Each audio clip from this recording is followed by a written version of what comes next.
Praise God. Opportunity mga musta. Quiet lang po kayo, atin-atin lang to.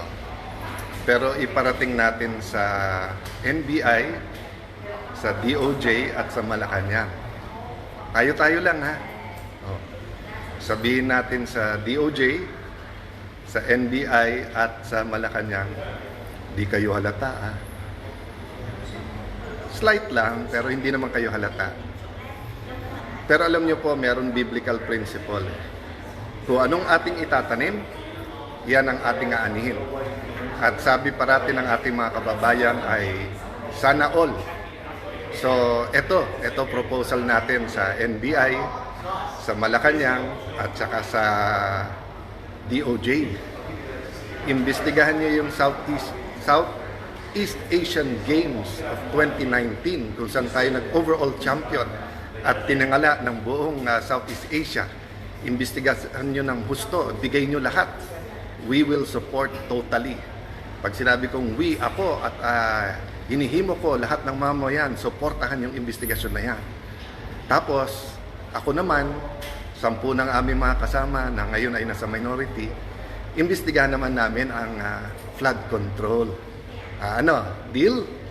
So, madali lang yan, Malacanang, kasi sumusunod naman sa inyo sila Senator Erwin, sila Senator Lacson, yung mga nasa Blue Ribbon.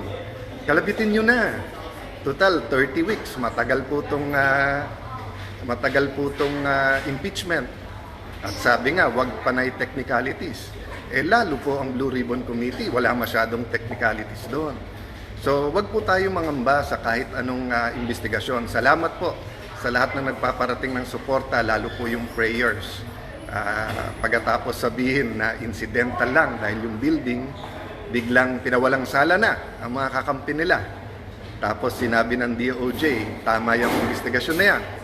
Tapos ang Malacanang, naimbestigahan na daw yung sekretary nila, pero ako daw, hindi pa.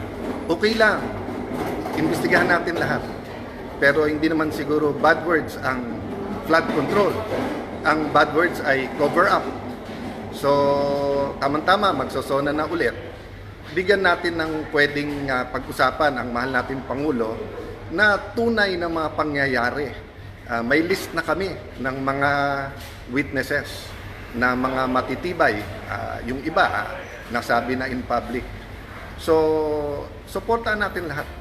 All-out investigation, katotohanan, para magbago na yung ating bayan. God bless you all.